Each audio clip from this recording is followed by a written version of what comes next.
Bueno, vamos a responder preguntas porque no hay tema, hay muchos, pero vamos a dar tiempo a preguntas y a respuestas. Además, tengo que salir porque iniciamos una gira por el estado de Sonora el día de hoy. Entonces, adelante, comenzamos contigo. Luego tú.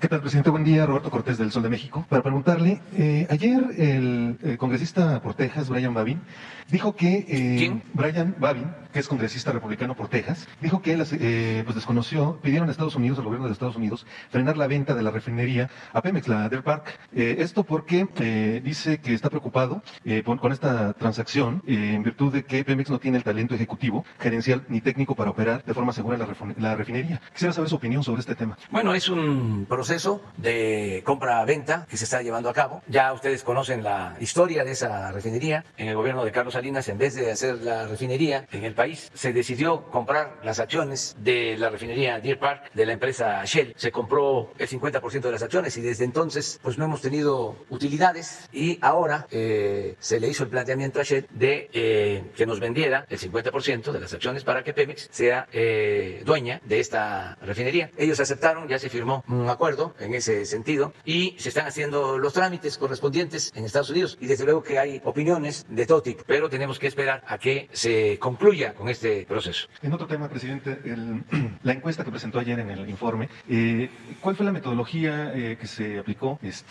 ¿Cómo se desarrolló? Y ¿cuál fue la muestra? ¿Y nos podría dar más datos técnicos al respecto? Sí, es una encuesta que se hace en la Secretaría de Gobernación con técnicos nuestros de presidencia, especialistas. Es una encuesta telefónica nacional. Tiene ese sesgo porque no todos los mexicanos tienen teléfono. La gente más humilde no tiene teléfono. Sin embargo, los especialistas sostienen que es un buen indicador de lo que la gente está pensando. Creo que se aplicaron 1.500, 1.600 cuestionarios, aun cuando se hacen muchas más llamadas, pero los que responden, los que están dispuestos a contestar, fueron 1.500, 1.600, y de ahí se define qué es lo que la gente está opinando. Estadísticamente es buena la proyección, siempre va a haber la duda, nada más que no sobra aclarar que nosotros no somos iguales a los que cucharean las encuestas, porque hay quienes hacen encuestas a la medida del cliente, por encargo. Esto es distinto. Yo no podría dar a conocer una encuesta patito, sería inmoral, y lo que estimo más importante en mi vida es mi honestidad. Entonces, ahí está la encuesta. Tiene otras preguntas que no se dan a conocer porque no corresponden propiamente al gobierno, pero le voy a pedir a Jesús que la dé a conocer, que la transparente por completo.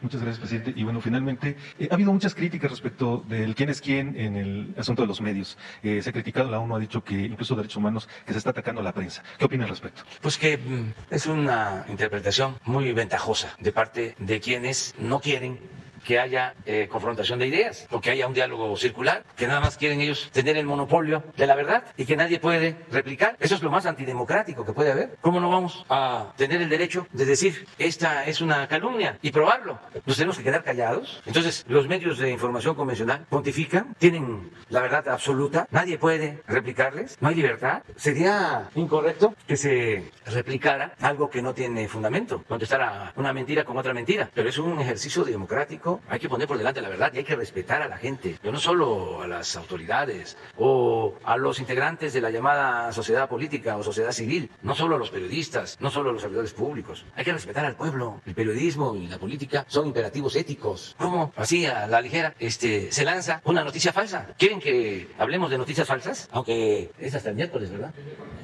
Pero les voy a poner un ejemplo. El día 1 de mayo, Día del Trabajo, un juez da la orden de que se deje en libertad al Güero Palma. 1 de mayo, Día del Trabajo, en la madrugada. Y me consultan y digo, espérense, busquen si no hay otras denuncias. Además, el juez ordenando de manera terminante, 24 horas de plazo. Si el servidor público no cumple, es sujeto a un juicio. Entonces, se hace la investigación, se habla con el Poder Judicial, esperen creo que era hasta sábado, además del día primero, el clásico sabadazo. Bueno, no sabían que yo estaba enterado, que me hablaron, porque pensaban que eso iba a quedar en un trámite más. Y no había salido de la cárcel el Güero Palma, y ya arriba Palacio había escrito una columna asegurando de que ya estaba libre el Güero Palma, y echándome la culpa. Esta es la mentira más escandalosa. No había salido de la cárcel, y miren lo que estaba diciendo. López Obrador defiende su política de abrazos, no balazos, creyendo que no es combatiéndolos, sino dando trabajo a sus sicarios. ¿Quiénes son sus sicarios? ¿A quiénes les damos trabajo? A los jóvenes. Fíjense la calidad moral de este señor que fue jefe de prensa de Notimex con Carlos Salinas de Gortari. ¿Cómo resolverá la inseguridad? La liberación de Héctor, el Güero Palma, de la prisión, no fue tan sorprendente como el hecho de que el gobierno del presidente Andrés Manuel López Obrador lo exonerara del delito. Yo lo exoneré del delito de delincuencia organizada. ¿Qué periodismo es este? ¿Eso es lo que defienden? Les debería dar vergüenza. Deberían deslindarse de esto. Pueden no estar de acuerdo con nosotros, pero ¿cómo defender lo indefendible? ¿Cómo defender la inmoralidad? Y hasta organismos internacionales defendiendo esto. ¿Le han llegado de los casos que mostró el miércoles? ¿Le han replicado? Sí, llegó uno de Forbes y el miércoles se va a dar respuesta. Y a todos los que repliquen. Pero miren esto, y todavía los señores se molestan cuando deberían ofrecer disculpas, actuar con humildad, pero vienen de una escuela. Imagínense lo que era el periodismo en los tiempos de Salinas de Gortari. Ay, nanita. Gracias, presidente. Buenos días. Daniel Blancas, de Crónica. Gracias por permitir que le comparta periódicamente los trabajos de campo que realizamos. Usted, el tema de la corrupción y de la defensa a esta lucha anticorrupción prácticamente es de todos los días, lo escuchamos. Aquí ayer mismo usted aludía pues el esfuerzo personal que ha hecho para erradicar, decía usted textualmente, la corrupción. Sin embargo, parece que hay funcionarios de su gobierno, funcionarios de la administración pública que están remando en su contra.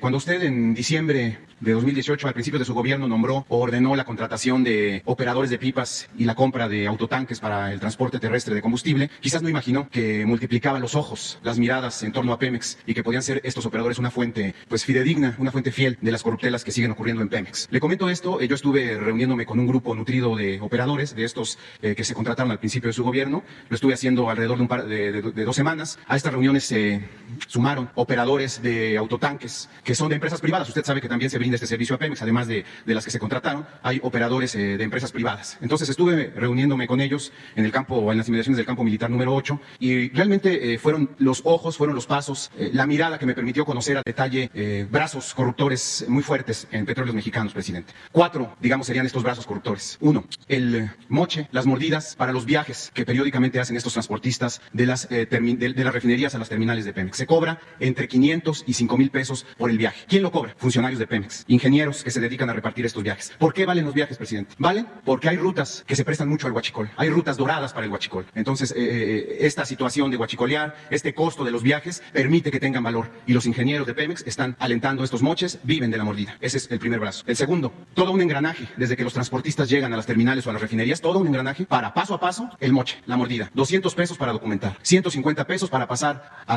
la terminal de carga, 200 o 300 pesos para recibir una isla buena. ¿Por qué una isla buena? Porque hay gasolina de más y vas a poder hacer huachicol. O si no das dinero, una isla mala. Y en esa no vas a poder, en esa no llevas, digamos, completo lo que se les da, digamos, el abasto de gasolina o de combustible, del que sea. Ese es el segundo. El tercero, la salida de camiones sin documentación, las llamadas palomas, las que surten a las gasolineras, que salen de las terminales o de las refinerías sin la documentación respectiva y no se sabe hacia dónde van a parar estas palomas. Y cuarto, el autoconsumo. Todas estas unidades que Pemex utiliza para repartir y para transportar de manera terrestre el combustible, necesitan para movilizarse combustible, necesitan diésel, necesitan gasolina. Pues, ¿qué está ocurriendo, presidente? Van a recibir el abasto y les dicen, por protocolo de Pemex se les tiene que dar 600, 700 litros por pipa para que puedan realizar sus viajes. Pues se les dice que solamente se les van a dar 200 o 300 y se queman los papeles. Desaparecen los papeles y se reporta que se les están dando 600 o 700 cuando en realidad solamente les están dando 200. Es decir, autoconsumo, huachicol. A la luz de esto que le comento, presidente, y que no tengo mayor mérito que el haber escuchado a estos grupos de transportistas, le pregunto, ¿está rebasado Octavio Romero Oropesa o, digamos, siendo más específicos, Javier del Villar, hijo de Samuel del Villar, que es el que está encargado de este asunto? Él es el coordinador de Pemex Logística. ¿Están rebasados de la corrupción o qué está pasando, presidente? No, mira, qué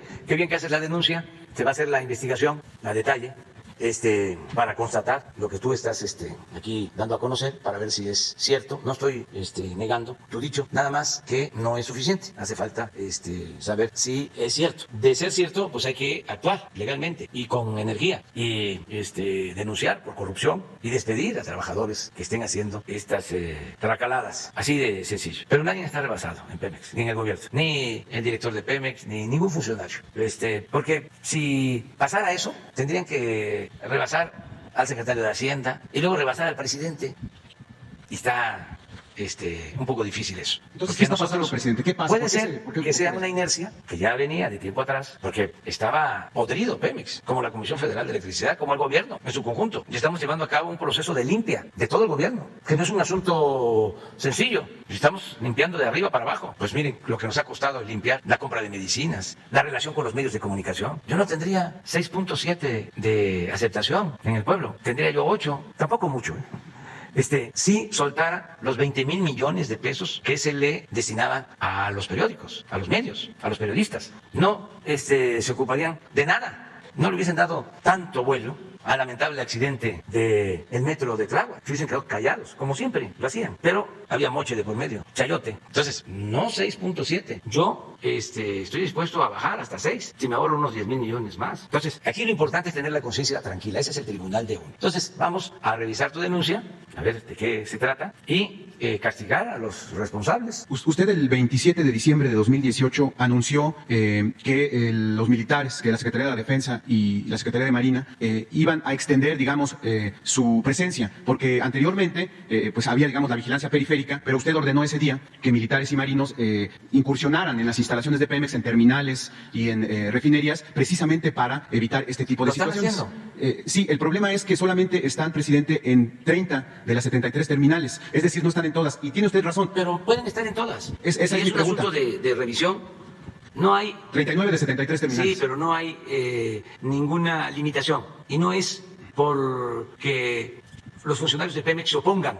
Voy a informarme por qué razón no están en todas las instalaciones. Puede ser por falta de elementos, porque tenemos otras actividades, o porque se considera que esas instalaciones no son tan importantes, relevantes como otras, pero ahí está el ejército. Incluso en el caso de las pipas, en todas las caravanas, porque yo ando a ras de tierra, a ras de suelo, va una patrulla del ejército, siempre, adelante, otra atrás, custodiando, cuidando todo el traslado. Y voy a ver ahora qué pasa con lo que tú estás planteando aquí. Pero ya no es lo mismo de antes. Le comento esto porque los transportistas lo que dicen es que efectivamente en las terminales o en las refinerías donde hay soldados y marinos, sí hay menor incidencia de estas tropelías, pero están libres, digamos, los cochupos y las mordidas donde no hay militares. Por eso mi pregunta es si usted ordenaría claro, que se extendiera la lo presencia vamos militar. a analizar, y qué bien que ustedes hacen estas investigaciones. Y porque independientemente de la honestidad del servidor público, se tiene que estar recordando cuál es nuestra función. Hay que estar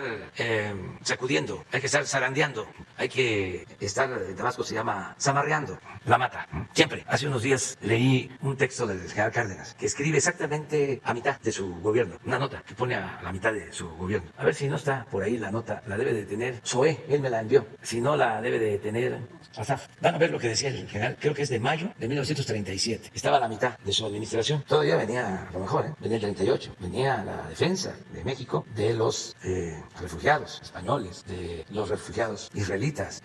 Pero ya el general, a mitad del sexenio, decía de que, como es muy largo el periodo, 6 años, ahora es un poquito menos, pero no deja de ser largo, hay quienes se cansan y no debemos cansarnos y tenemos que renovarnos diario y no perder el entusiasmo de estar sirviendo al pueblo. Antes se llamaba la emoción social, no perder la emoción social. Entonces, cuando va pasando el tiempo, pues algunos se van hamburguesando y hay que pegar ciertas sacudidas y que no se olvide el propósito por el que estamos, que es la transformación y no permitir la corrupción, que es el principal problema del país. No permitirlo. Son apuntes del general. Mayo del 37, a la mitad de su sexenio. Fíjense lo que escribe. Pedir mayor actividad a los inmediatos colaboradores. No estoy satisfecho de lo que se ha hecho en el país hasta hoy. Ni ellos deben de estar. El general quería más, como lo demostró. Siento apatía en muchas dependencias.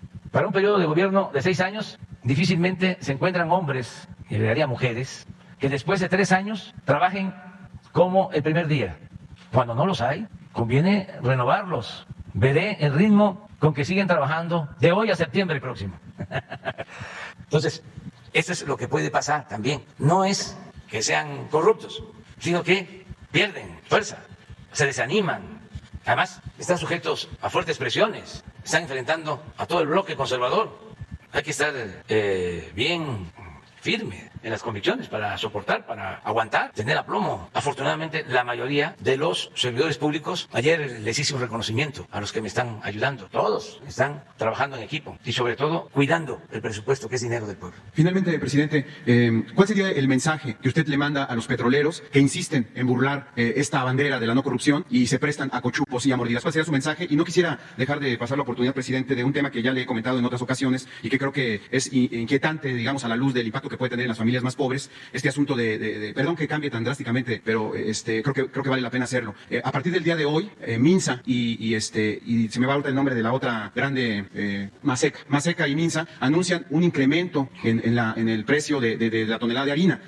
Usted sabe que pues, la tortilla ha ido en aumento en los últimos años y de manera inesperada a mitad de este año, o digamos a partir de ayer, se anuncia este incremento de alrededor de 1.500, 1.600 pesos en el precio de la tonelada de harina. Esto invariablemente va a repercutir en el precio de la tortilla, que de por sí ya está elevado. ¿Cuál sería? A usted ayer aludía el tema del gas, decía, el tema del gas tenemos un pendiente y lo vamos a resolver pronto. ¿Qué diría en torno a esta situación que puede impactar a las familias más pobres del país, que es el incremento de la tortilla, presidente? Bueno, sobre esto tenemos una reunión mañana, no, el martes. El martes tenemos una reunión para ver lo del gas, porque de los combustibles es el que se nos ha elevado y se ha incrementado por encima de la inflación, que es el compromiso que tenemos de que ningún combustible, en este caso gasolinas, diésel, la luz y el gas, aumenten por encima de la inflación. O sea, que no hay aumento en términos reales. Y en el caso del gas sí ha habido aumento. En el caso de la gasolina no, de ninguna de las gasolinas, de las dos, ni del diésel, ni la luz. Hemos cumplido incluso hasta por abajo de la inflación, de los incrementos inflacionarios. Pero en el caso del gas, no. Sobre todo, ¿saben dónde ha aumentado más el gas? Aquí, en la Ciudad de México. Y es porque existen monopolios que controlan el gas. Y son redes de distribución que dominan hasta en las colonias. Ya estamos analizando el asunto y vamos a enfrentar. Y lo mismo en el caso de la tortilla. Para nosotros, si estamos bien en economía, se tiene que reflejar en el precio de la tortilla o se tiene que reflejar en el salario mínimo y la tortilla. Hace 25 años, 30 años, un salario mínimo alcanzaba para 50 kilos de tortilla. Cuando llegamos al gobierno, un salario mínimo alcanzaba para 6 kilos de tortilla. Fíjense lo que hizo Salinas y Zedillo y Fox, Calderón y Peña, para ponerle nombre de cómo se deterioró el salario mínimo, la pérdida de poder adquisitivo del salario, de 50 kilos de tortilla a 6 por salario mínimo. Entonces, a pesar de que nosotros hemos aumentado el salario más de 40% en términos reales, habíamos logrado aumentar de 6 a 9 kilos. Y yo estaba contento porque ahí va, poco a poco. El año que viene va a aumentar más y así. Es la forma de medir más sencilla, lo que tiene que ver con la comida, con lo que va a la mesa de los mexicanos. Lo demás es muy genérico. Ahora no sé, con los aumentos, ¿a cómo estamos? A pesar de que incrementó el salario, ¿cuántos kilos de tortilla alcanza un salario mínimo hoy? Pero lo vamos a ver. Y vamos a atender esto que estás planteando sobre el precio de la tortilla. Y hay muchas formas de tener control. En el caso del gas, si es necesario, vamos a establecer un precio máximo. No les va a gustar a los tecnócratas, ¿no? Pero en el caso de la tortilla hay otros mecanismos que pueden utilizarse. Por ejemplo, abrir la importación para que haya más competencia y que se tenga más maíz. Porque desgraciadamente pues no somos autosuficientes en producción de maíz. Somos autosuficientes en producción de maíz blanco, pero no de maíz amarillo. Y entonces tenemos que atender el asunto. Pero estamos pendientes, muy pendientes de toda la economía, que va muy bien, reconocido por expertos nacionales e internacionales. No tenemos devaluación. Están llegando cada vez más remesas. Antier el Banco de México dio a conocer de que llegaron en mayo 4.500 millones de dólares de remesas. Récord. Está creciendo la inversión extranjera, está creciendo la economía, se están recuperando los empleos. La única cosa que me ocupa es inflación. El que mantengamos bajo control la inflación, porque tenemos la presión externa. Se está soltando bastante dinero en Estados Unidos, se está reactivando muy pronto la economía. Hay mucha demanda en Estados Unidos, al grado que están los puertos del Pacífico de Estados Unidos llenos de mercancías. Entonces eso tiene una repercusión hacia México. Por eso también el Banco de México, de manera acertada, subió 25 puntos, punto 25, la tasa de interés, porque no quieren que aumente la inflación. Y yo estoy de acuerdo, porque eso afecta mucho la carestía de la vida. Entonces, estamos en eso, lo vamos a ver, estamos pendientes por lo que estaba planteando. Y lo otro era, ¿qué? A los trabajadores de Pemex, que hay que rescatar a Pemex, que hay que defender a Pemex, que no se despide a ningún trabajador. No van a vivir con la zozobra de antes, de que los podían liquidar. Nosotros hemos hecho el compromiso de no despedir a ningún trabajador petrolero y de ir basificando, en la medida de nuestras posibilidades, a los trabajadores eventuales, a los transitorios, que se porten bien, y ahí se los encargo a sus familiares, que les digan que para qué se meten en problema. Es como todo el que actúa de manera ilícita y piensan que no les van a hacer nada. Ahora no hay impunidad y el que va a la cárcel por robo de combustible, por ejemplo, no tiene derecho a fianza. ¿Y para qué se meten ellos en problemas? ¿Para qué meten en problemas a sus familiares, a sus mamás, que son las que sufren mucho cuando un hijo está en la cárcel? Son las que más están defendiéndolos. Y no conozco madres que acepten que sus hijos cometieron un ilícito, porque es mucho el amor de las madres, de los padres a los hijos. Entonces, a estos que andan mal, que rectifiquen, que abandonen eso, que para qué corren riesgos. También deben ser padres de familia, que piensen en sus hijos y que ayuden a que todos moralicemos la vida pública, que todo sea legal, que todo sea derecho, no chueco, y que pongamos por delante la honestidad y que hagamos a un lado de que el que no tranza no avanza. Todo eso que quedó como rémora de la política neoliberal, individualista, egoísta, de lujo barato. Ya lo he dicho, ¿qué diferencia hay entre andar en una bicicleta? Conozco gente de 80 años, ya llegando a los 90, que andan todavía en su bicicleta. Son felices, se trasladan así, hacen ejercicio, andar en un carro último modelo. Antes se decía, vine al mundo desnudo, lo que traigo es ganancia, lo que traigo encima es ganancia. Y cuando nos vamos ya a despedir, ya nos vamos a descansar, cuando nos vamos a morir, ¿qué nos llevamos? ¿Qué nos llevamos? Me gusta ese corrido de un puño de tierra. Ni modo que detrás del funeral vengan, ¿cómo se llaman los camiones que traen, que trasladan los bienes?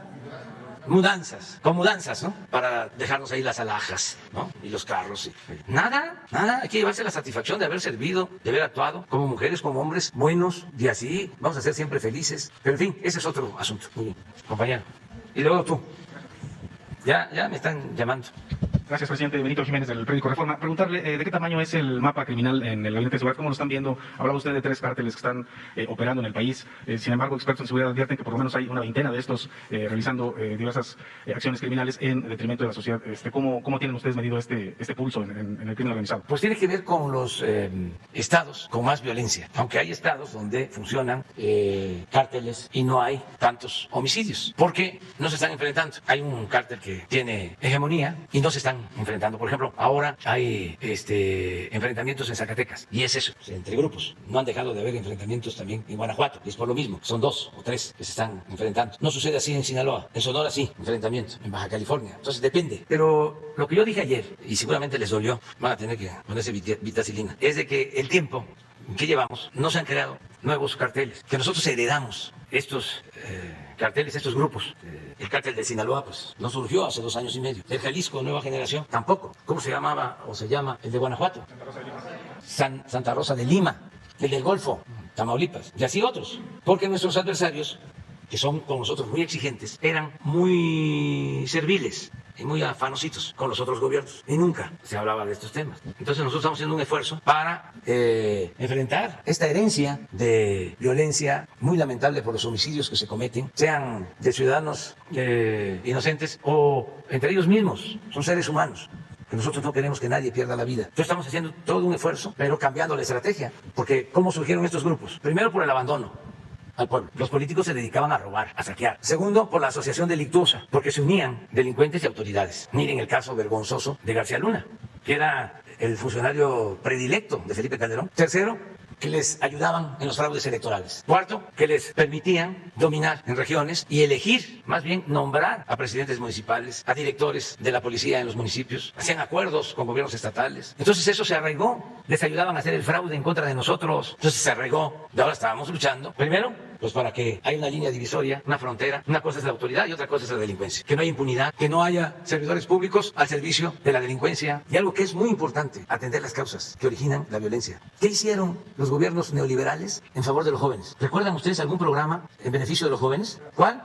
El CREA, pero eso incluso lo del CREA fue antes, porque el periodo neoliberal comienza con Miguel de la Madrid. Lo del CREA, lo de la juventud, el INJUVE, eso era antes. Ningún programa. Un rector, Narro, acuñó la frase de los ninis. Eso fue lo que hicieron. Y todo muy chistoso, ¿no? Celebrado. Incluso ahora, cuestionado que por qué se le da becas a los ninis que ni estudian ni trabajan. Fue lo único que hicieron, etiquetarlos como ninis de manera despectiva. Y le dieron la espalda a los jóvenes. Y otras cosas peores. La privatización de la educación. El poner la educación al mercado como si fuese una mercancía y que pudiese estudiar. Esa era la mentalidad y sigue siendo de algunos de estos conservadores. Que estudie el que tenga para pagar colegiatura. El que no tenga para pagar colegiatura, que se quede afuera. Rechazaban a miles de jóvenes que querían ingresar a las universidades. Imagínense cuánta perversidad. ¿Qué no es mejor tener a los jóvenes estudiando que tenerlos en la calle? Entonces, a eso me refería cuando hablaba de los grupos. Sí, son más de 3, presidente, entonces. Sí, ¿Tienen ¿cómo esta no? cifra de ¿Cómo consulta? no? Y tampoco es de que no haya estado, y se los puedo demostrar al Reforma. Lo acabo de decir, a ver si no está en mi informe. Lo de el número de casillas que se instalaron. Hicieron toda una alaraca antes de las elecciones, que era el país dominado por los narcos, que no iban a haber elecciones, que había violencia por todos lados. Agencias de estas extranjeras, con las que llevan muy buena relación, los de la prensa de México, también declarando de que habían regiones completamente controladas por los narcos en donde no podíamos entrar. Yo recorro todo el país, todo, y sin guardaespaldas, y entro a todos lados. Pero aquí está el ejemplo. Ya me voy. El día 6 de junio se abrieron 162.538 casillas, el 99.98% de lo programado. Y solo 32 casillas de las 162.000 no fueron instaladas por el ambiente de violencia en algunos lugares de 7 municipios del país. De los 2.500 municipios del país, solo en 7. Y eso en algunos lugares, no en todo el municipio. Hay gobernabilidad en el país. Bueno, nos vemos. Si no, no llego. Adiós. Para la otra.